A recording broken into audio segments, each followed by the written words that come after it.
Quickie on GME. Josh, curious to see if we're going to see a repeat of 2019-2020. Thinking back to 2019 and 2020 with GME, you had an interesting set of events which ultimately created a situation where the option chain could no longer be used to hedge. That is to say, GME's price moved quick enough where it went beyond whatever the strike price was on the options contract.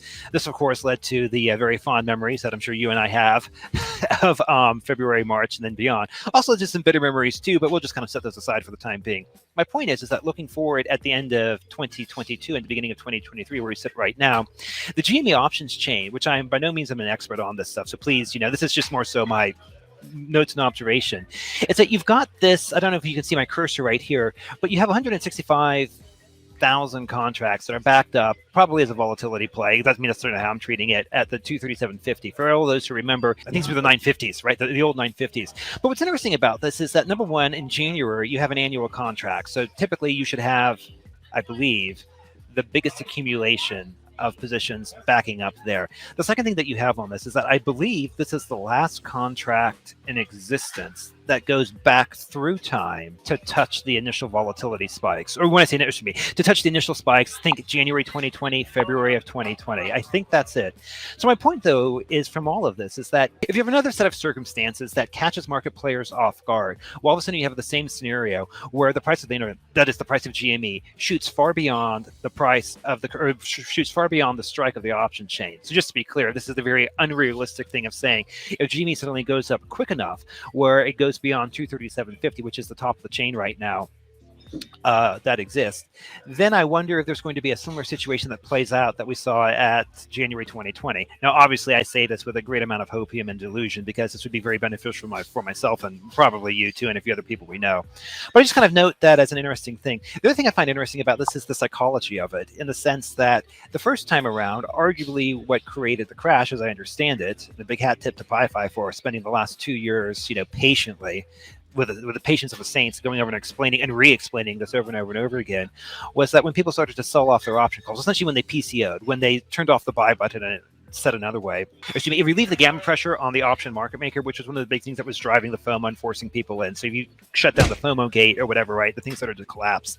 This time around, it'd be very interesting to see if, number one, if they turn off the buy button again, if it gets out of control. Because if you do it once, shame on you, but if you do it twice, shame on me. In other words, I don't know if they can play the same excuse.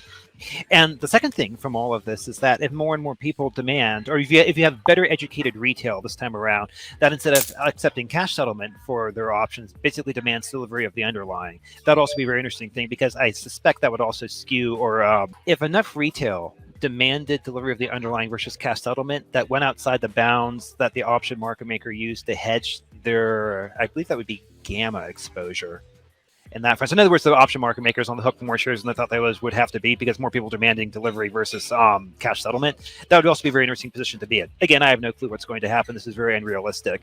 But I just simply am throwing it out there right now. If you look at the options chain, you have this massive volatility position that has been building up for some time and just is sitting at, the 237.50. So curious to see what happens. When I originally got into this GME saga, I always thought there was a very low chance of something like this happening, call it 30% or less. But if it does happen, it would be like hitting the lottery times multiple. So having a 30% chance of hitting the lottery is a lot better than 0.005%.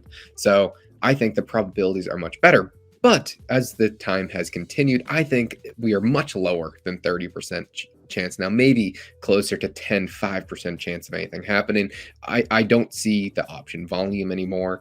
There's really not as much interesting news coming out. So I kind of just have been sitting on the sidelines. But if we do see some sort of liquidity event, or maybe a little margin check and text, then I'll probably increase the position size pretty heftily, but just buying some super high volume calls. But that is really the only situation of me getting back in. As of right now, I don't even put much thought into it. I kind of just delegate that to Justin and then just kind of absorb that info.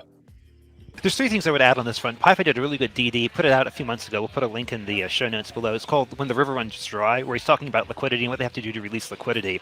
I think it's also very important to note to not basically do the black box and Deus Ex Machina thing of, crime or whatever, right? There's going to be some conspiracy. No. I don't think it's right to say that at all.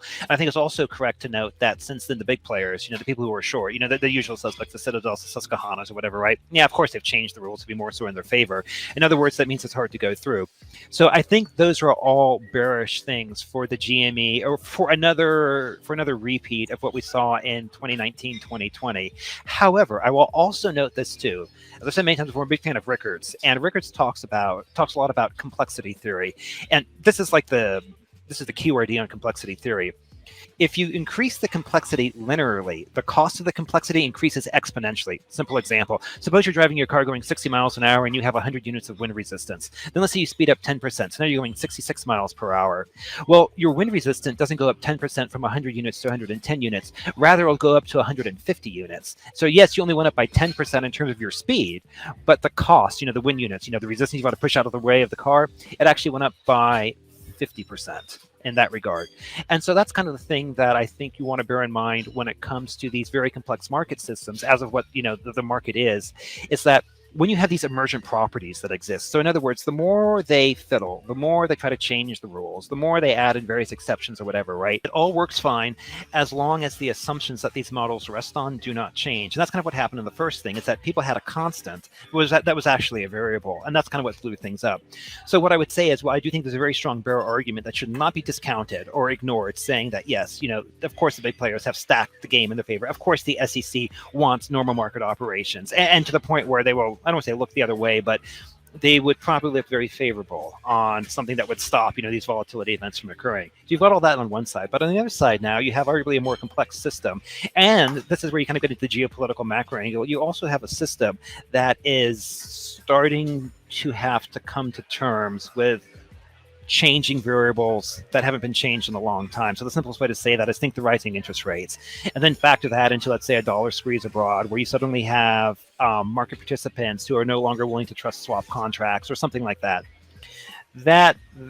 And the reason I say something like that, and the reason I'm completely ambiguous, is that I myself lack the expertise and the experience to walk through this. I just simply note that when you increase complexity, as I think complexity has been increased, the cost of that complexity, or the chances of black swans, which are basically emergent properties arising from the increases in complexity, I think those increase exponentially. And that, I think, is kind of what triggered the first event back in January. In other words, the black swan that nobody really was expecting, from a very simplified perspective, was GME rising at a rate that it did, where it blew up the option chain, and then retail being freshly empowered by stimmy checks continuing to double down and double down and double down.